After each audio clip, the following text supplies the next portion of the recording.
Adoption is as old as biblical times. In Exodus, there is the story of Moses, who was adopted by the Pharaoh's daughter. And we find in the book of Esther a story of Hadassah, Esther, who was adopted by her aunt and uncle when her parents died. Adoption is also as natural as animals in the wild.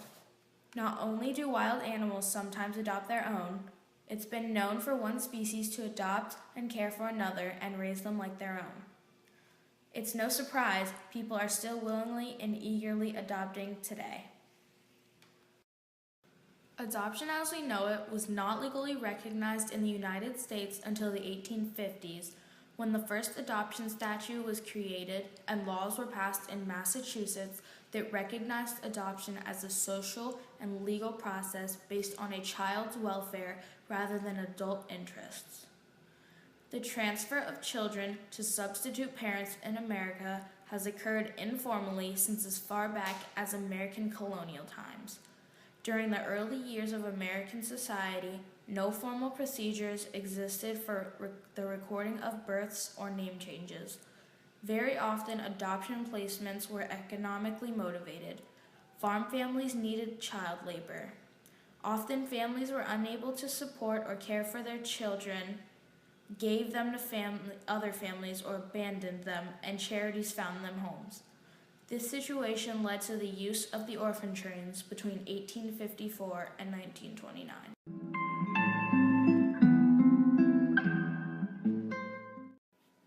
At the same time, the concept of indentured servants also existed, but this was different from the informal adoptive placement. There was some hope that children placed in informal adoptive settings would receive care, support, and perhaps education from their new home. However, the informally adopted child was not permitted to inherit the estate of the new parent unless a will said so. As the number of informal adoptions rose, the need became greater to have a formal process for adoptions. In 1851, Massachusetts enacted the first adoption statute. Adoption, according to the Massachusetts statute, required judicial approval, consent of the child's parent or guardian, and a finding that the prospective adoptive family was of sufficient ability to raise the child. Today, parents choose to adopt for many different reasons. Some couples find that they can't have children. Single adoptions are becoming more popular, and gay couples are hoping to adopt children they otherwise would never have. Some people, like my mom, choose to adopt even though they can have children, because they are concerned about the number of children in the foster care system. So, Mom, why did you decide to adopt? Because I love children very much, and I raised 2 children, and I think I did a pretty good job, and I decided that I wanted to help children that maybe, through foster care didn't have parents of their own. Children are in need of adoption for many different reasons as well. I lived in a bad home. So Josh, how old were you when you were adopted? I was about 11 years old. Why do you think you were adopted?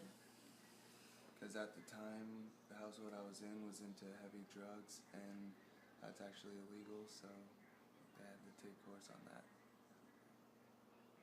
Adoptive parents have rights, as do adopted children.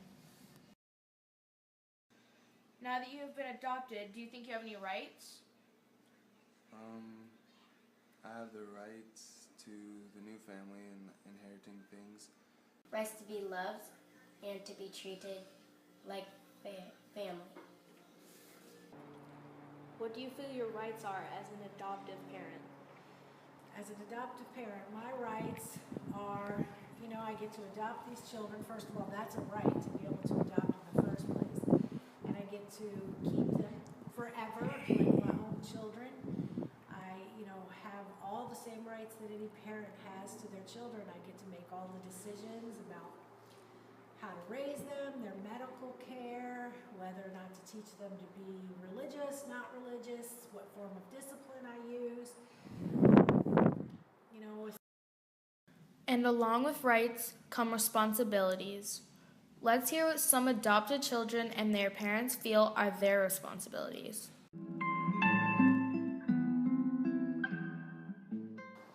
The responsibility of as an adoptive parent are to, I feel personally, to be honest with them about their adoption and how they came to be my children, to make sure that they always know that they're loved as much as my own children I gave birth to be a good parent and make the best choices for them, to protect them, keep them safe, make sure that they, make the best choices for their life.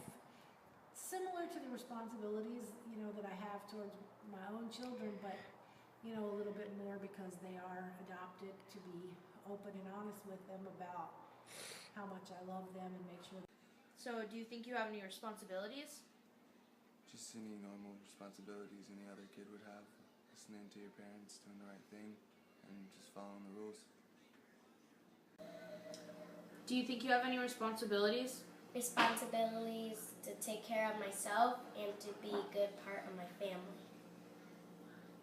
The rights and responsibilities of both the adoptive parent and the adopted child are to me similar to those of any parent and child.